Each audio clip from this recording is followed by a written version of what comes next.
Gina was like, Keisha, run, run, Keisha. Girl.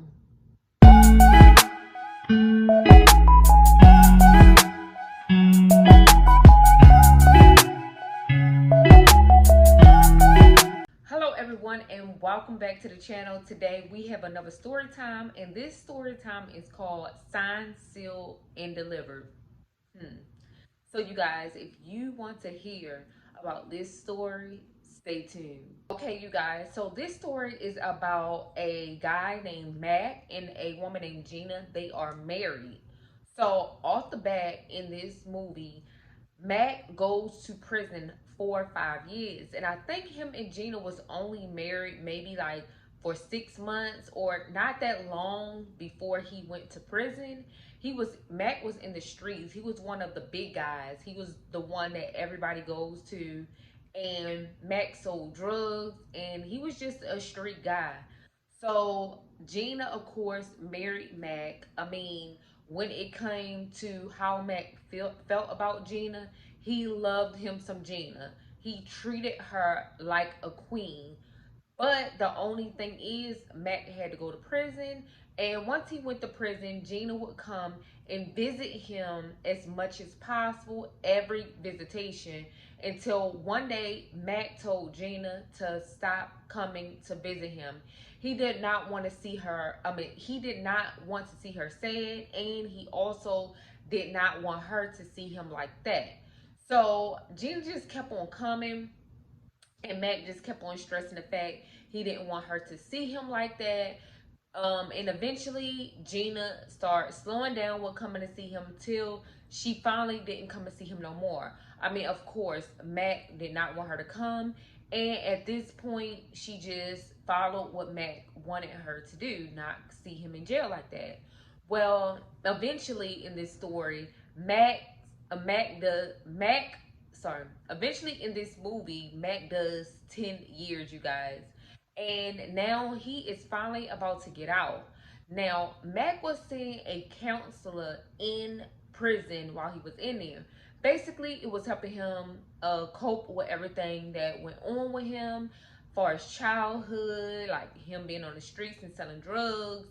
The list goes on. So Mac basically goes to this counselor just to get advice and help. Now, of course, in prison, they have a program where you can get on track, get your GED. Mac was all about being a changed person when he came out. So Mac was doing the most, good things so he can get further and further close to release. Now, Mac started getting his life together, honey. He was like believing in God and going to church inside of the prison, and basically just trying to get his life together, get on track. Because once Mac get out, he just wanted a straightforward Christian godly life, and that was his goal. So now Mac is changing his life around for the better. Now, it's getting closer time for Mac's release date, and he's talking to his counselor, the person that's basically there for him, coaching him, wanting to see him do good. He is basically talking to him about life and about getting out and him being a changed man.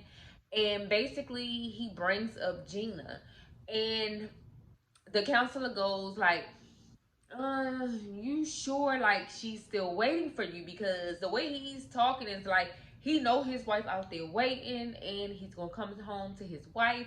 He gonna treat her good. He gonna be a changed man. He gonna go to church. And the counselor brings up, you sure she's still waiting? Because I haven't seen her in years visiting you. And Matt was like, yeah, that's because I told her not to come. I didn't want her to see me this way. I didn't want her to call me. Like, I just wanted to get myself together. I wanted her to be out there getting herself together and everything. And I just didn't want her to waste her life and time always coming to see me. So the counselor was like, okay, go get your wife. Like, he motivated him.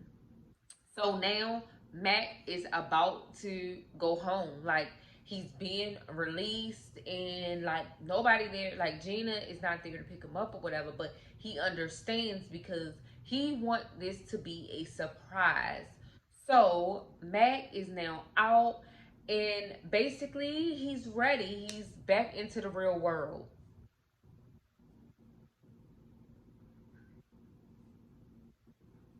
So he's back into the real world, but again, he's remembering AJ, the person on the inside. Now, y'all, I'm saying counselor because he was coaching him to do good at everything, but AJ could have been just a inmate, just a friend, somebody that was on track and just wanted the best for Mac. So that's what I'm saying, counselor. So AJ was the person that was trying to get Mac to see the other side of things, the good side. So now Mac is out and he goes to a hair salon, well, barbershop slash hair salon, but it's mainly a barbershop. And he sees his friend, and like he's just basically like seeing everybody, and everybody is shocked Mac is out.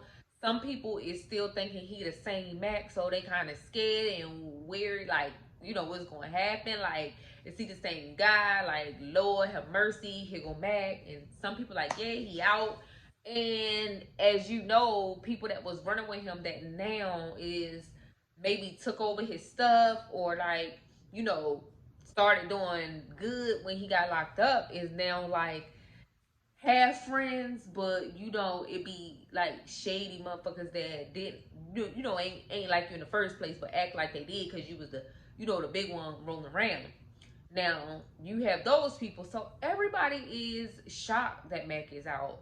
And one person that was in that shop was Gina's one of Gina's brothers. So he hearing Mac's name and like that can't be like my sister husband, like, and so he realized it is. So he hurries home and like tell his mother like I think Mac is out. Gina's husband, like, oh Lord, like it's back to where it was, like. And Gina mother like, I hope not, Lord, what he doing out? He had 10 years. Like everybody around was shocked that Mac was out because he been there for years, and like 10 years, and they thought he had more, but everybody was like shocked. So the brother like, what we going are we going to tell Gina? And the mother like, yeah, I'm going to tell her. And he was like, when? But earlier that day, Gina and her mother got into it because Gina want to do her own thing, and basically the mother don't like that she's dealing with a drug dealer, like, and she's a dancer. So her mother, had some words. So her mother was gonna wait to tell her that Mac was out of jail. So she didn't call or anything. And the brother was like, oh, okay. Basically I'm gonna let mom do it. So Mac finally get himself together and everything and goes over to Gina's mother's house because he wanna know where his wife at. Like he ain't seen his wife. So basically he goes over to Gina's mother's house, and I think her name was Cheryl or whatever. But he goes over to her house, he knocks on the door, and she like, who is it? And he goes, Mac, and she like what the fuck? Like, oh, like here he go. And she goes, what? And he says, please open the door. I'm a changed man. Like, I promise. I just want to talk. And she like, you better just want to talk because you ain't here on that extra stuff. Now, in her mind, she's thinking that Mac already know that Gina has someone else, but Mac don't. Nobody just haven't like told him or anything. He's been asking around like where his wife or have anybody seen her, but nobody has told her the truth. Told Mac the truth. So finally, Miss Shirley like opens the door for Mac and like, don't be on that bull crap, Mac. Don't be on that bull crap. And he reassures her like, I'm a changed man, like I'm in the God. And he just started speaking godly stuff. And Miss Shirley like, okay.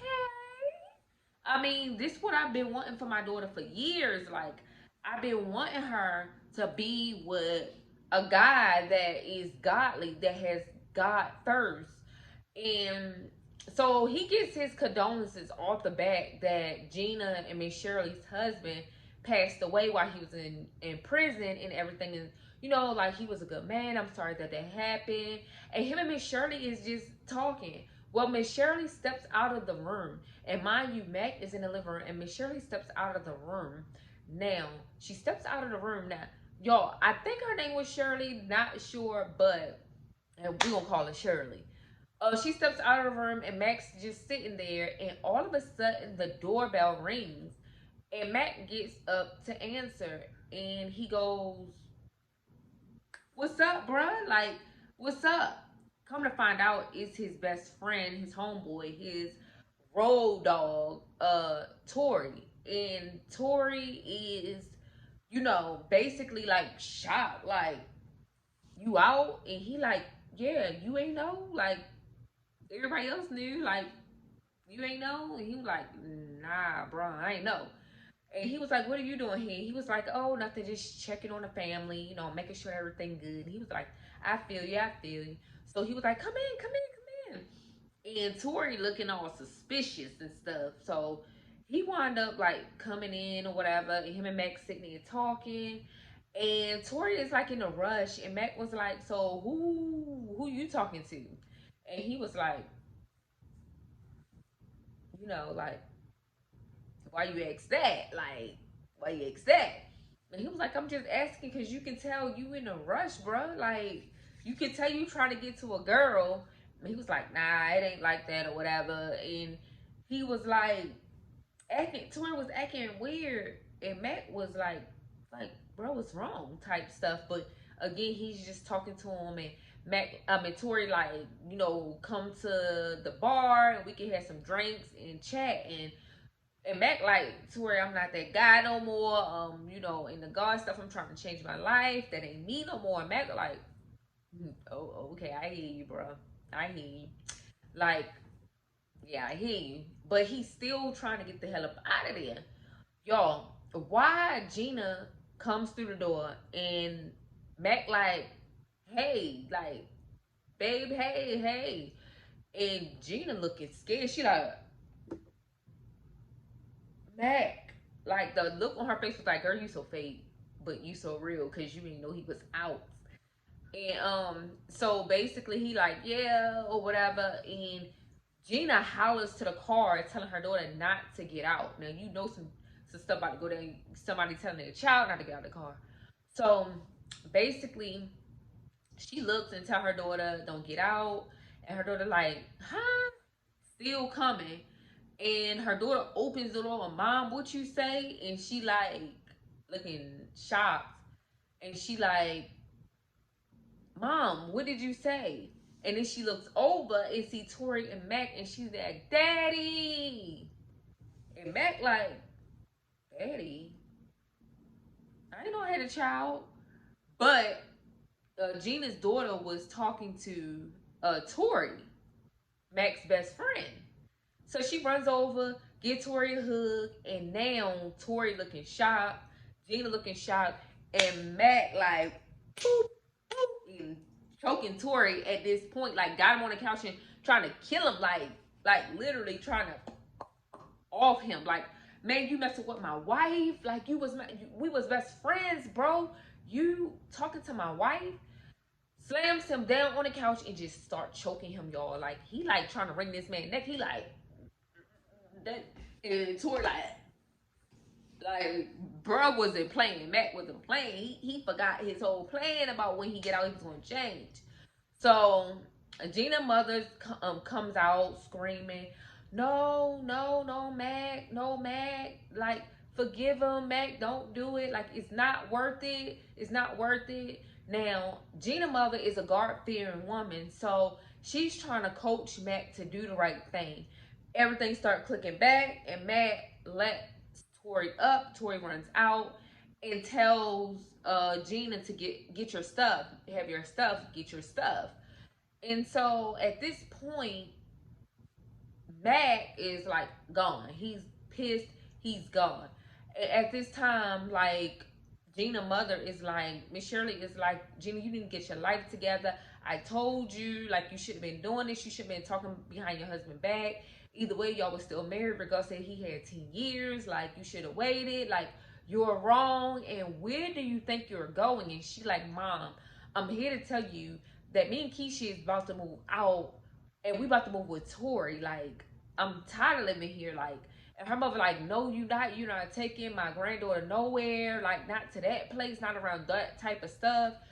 And like, Gina ain't trying to hear. She like, Keisha, let's go. Like, get your stuff. And Keisha like, no, I hate you, Mom. And she runs to the room like, Keisha like, I'm staying with Granny. Like, I don't even like my own daddy. Like, I'm staying with Granny. So basically, Keisha runs in the room, and Gina like, I'll be back later to get all my stuff, and she leaves. So basically, after she leave, like, now Mac is mad. He goes to the bar, and he start chumping out his other friend like, bro, why you didn't tell me that Tori and Gina was messing around? Like, he was like, bruh, like, you stopped calling. I didn't know how to get in touch with you. I wasn't about to come to the prison. Like, bro, I didn't know how to tell you or when to tell you. And Mac like, bro, I seen you yesterday. You ain't say nothing about Tori and Gina together. Like, you said nothing. And y'all, when I tell y'all, like, he was pissed.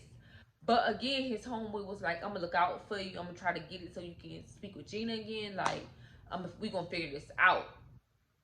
And so, meanwhile, Tori is having a conversation with Gina. They going back and forth, and Tori like, you about to go get a divorce. Like, I need you to divorce this nigga. Like, you need to move in with me. Like, you're not gonna be with him anymore. And Gina like, trying to talk to him, and she like, like, she really don't even know if she want to move in with Tori. But y'all, Tori is like real controller over Gina, and he was getting abusive anyway before he was like move in. But earlier he pulled a gun on Gina to force her to move in with him.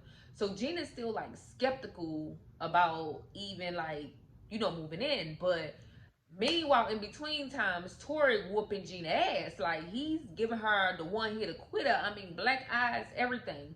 But anyway, still, Gina go and get her stuff from her mother's house, make Keisha come with her. And, like, they're at Tori's house, and he putting a whooping on her.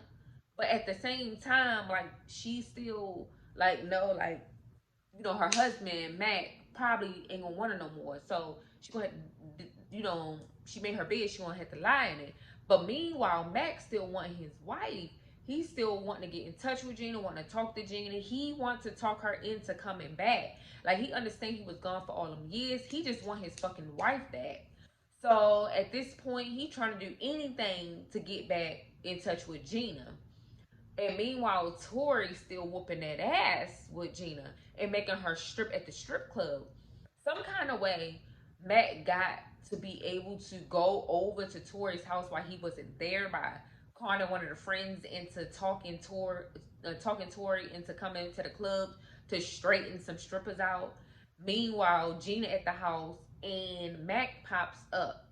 Gina opens the door, and Mac pleading his case like, I just want you back. I'm a changed man. Like, and she like, no, after what I did to you, I know you don't want me back. Let me just live my life. Like, Tori was there when you was in prison. He was making sure I was good, giving me money, paying my bills. Like, and he gave me a job at his club. And Mac like, gave you a job at his club? Like, doing what?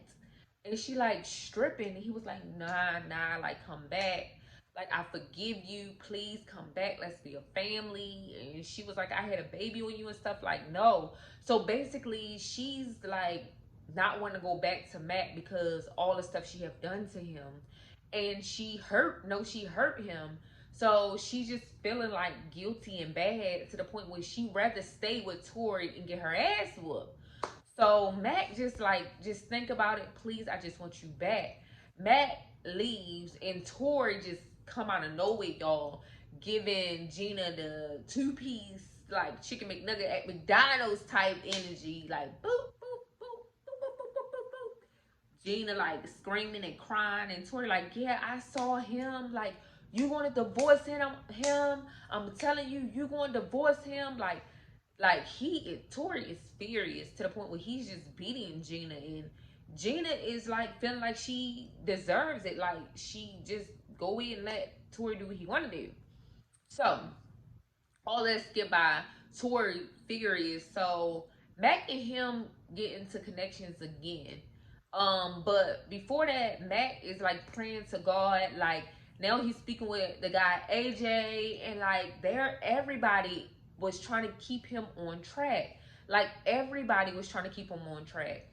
Meanwhile, in between times, while he's praying to get his wife Gina back, Mac, like Tori trying to figure out how he going like straight like fix this to where Gina ain't gonna go nowhere. Meanwhile, Gina's daughter is telling her, "Mom, I don't like it here. Like, why don't we leave? Why you allow him to beat you? Like, I don't want to be here. I want to go back with Granny." Not knowing that Tori here is hearing the whole conversation, y'all.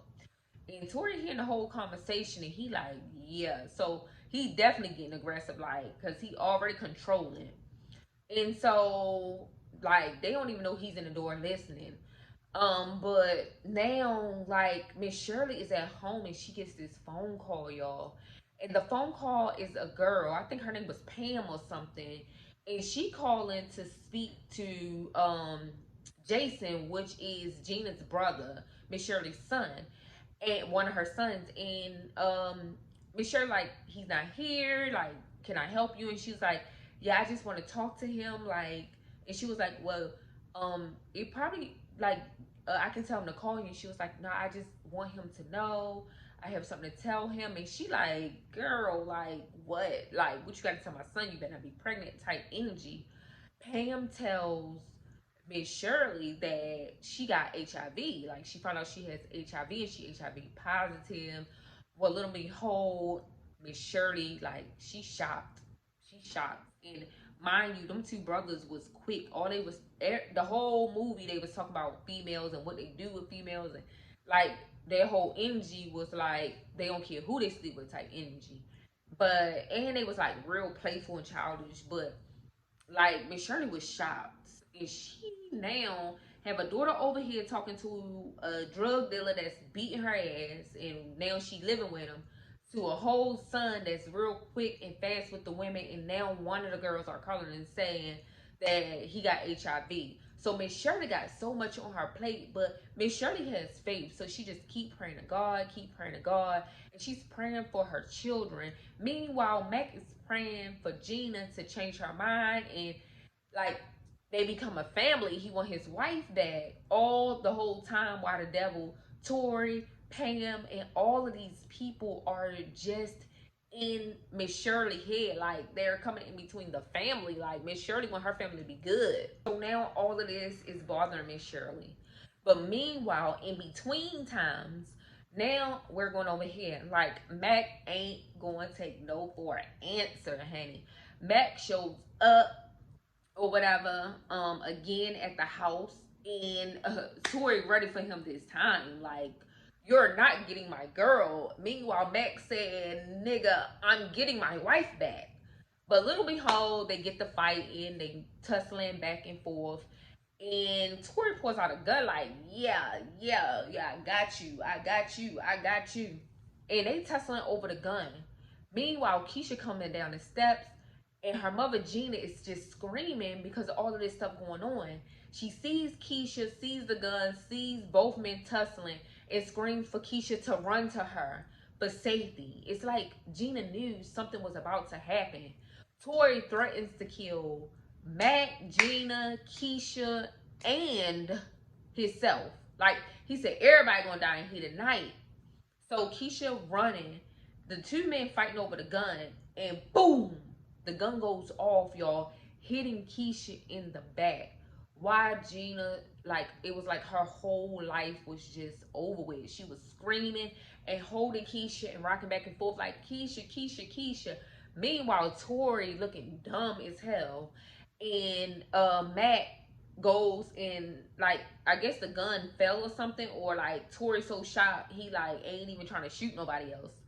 And Matt goes over to help Keisha, help Gina with Keisha, and he's crying. Keisha is like maybe dead, like she's not even responding, and Gina is crying. Meanwhile, Tori runs out of the door. They get Keisha to the hospital. Matt calls Miss Shirley. Miss Shirley is there, like over there at the house, basically breaking down to Jason that the girl named Pam has HIV, and commotion over there happening. So at the same time, commotion happening at Miss Shirley house with her and her son Jason. She just broke the news. And then over on the other side, Gina, Mac, and Tori and Keisha is in some stuff. So now Miss Shirley get this call from Mac once Mac and Gina get Keisha to the hospital, telling Miss Shirley what happened. She's distracted, y'all. And all at the same time, Jason is apologizing for the way he reacted to his mother by her telling her that. And they all headed over to the hospital. Keisha is in the hospital. Gina is in the room with Keisha. Keisha got tubes all down her throat. While Mac and the brothers and the mother is outside in the waiting room. And they all just praying that all of this, like, Keisha's okay. Well, Gina is in the room by herself, and she having all of these different flashbacks of Tori beating her up, and Keisha saying she didn't want to be over there at Tori's house. So, in between time, she also have a flashback of her daughter telling her to pray. So Keisha starts praying, God, please see my baby through this. Please see my baby through this. Well, a little while later, Keisha started moving her hands, and Gina sees it. She gets so excited. Well, little and behold, Keisha did good, y'all. She came through, and maybe some months later, I believe, or years later, her and her husband, Mac, Gina and Mac was back together. They did not arrest Tori. I guess he ran. And they got remarried. They renewed their vows. And guess what?